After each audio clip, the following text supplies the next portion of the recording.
take control of the match, right? If I sit out here and I just sit here and wait for him to step a certain way, you might be waiting the whole match, right? And then you might get two shots, where if you're moving the whole time, you give yourself 20 opportunities to score, right? So we kind of want to be aggressive, and even if you're not having as much success with that now, you will, like it's down the road, right?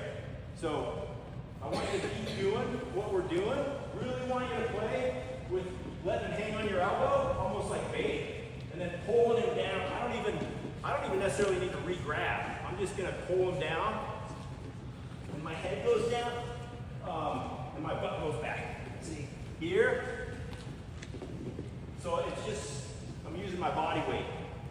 When you guys, if you're in the weight room and you're pulling down the bungee cord things, right, instead of just doing this, does anyone do that exercise? Do it in the restroom, right?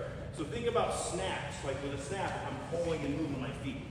Pulling and moving my feet, right? Head position is big in every part of wrestling. So my head's not up here, my head's coming down with the pull.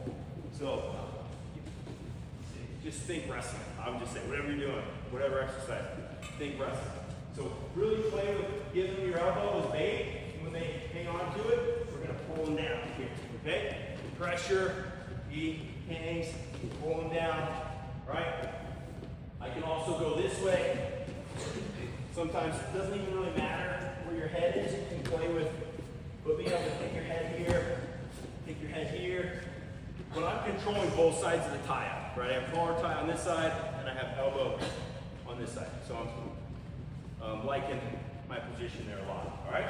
So we have our ankle pick, which is going after this leg. We have our knee touch, pull yourself in, and I want you to be able to hook ankle pick, but if I'm not getting it, be able to go back to the null shot that you worked on today, right?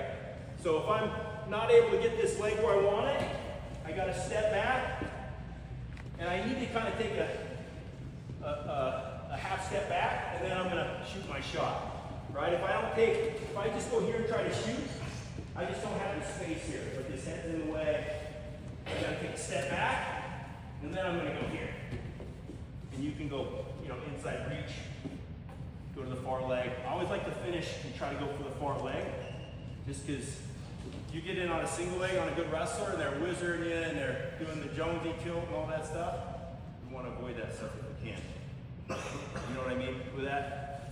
Ish.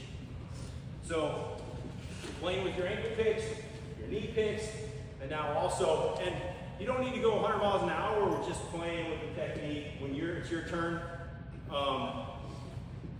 play with both ankle pick and inside reach shot. And if you're the dummy person, let your opponent play with the shot too, right? Don't try to stop them or give them a hard time. Don't be a goober, wet noodle. That's even worse, though. But don't try to stop them. And that's the tricky part, is finding that balance. It's hard to teach that, but just kind of be the partner that you want.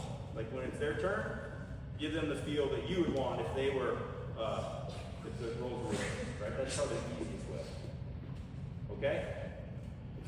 So I think that's one of the harder things, is to teach people how to drill and not just stuff each other. And then there's like live, or there's wet noodle, and we want to find the middle, right? Where you create good habits. So again, you're looking for your ankle pick, play with pulling them down with this tie. But right here, I could drop and do like a swing single, but we want to cover ground on these shots, right? We want to do probably what you did earlier today. Here, so I gotta take another step back, create some space, and then fire in and go get this. If I don't get this and he sprawls away, he goes right away, and I shelf this, keep your head on him. A lot of times we just step up like this, and a good wrestler is rolling every time, and now we're in a scramble, right? So when I hit this shot here, if I don't get it, I'm coming up, put my head on it. I always try to put my head where if you were a deer or an elk, where you'd shoot them. All right? Anyone in here shot a deer or elk? I haven't either, so. But if you did, you see the little deer in like favelas, the mark is like right here, right? That's where I want my head on this shot here. When I'm coming up, I keep my head here, and I'm he's not going to roll on me. I post here, keep my head on the kill shot, and now I can finish. Okay? So think about your head position. Don't just grab it and then stand up. He's rolling. And then we're 50-50 at best. Wasting time, my ankles are getting hurt, knees getting hurt. Head, so think about your head position on that finish. All right? That's a lot, but you guys are pretty good, so you know you can do it. All right? Ready, go.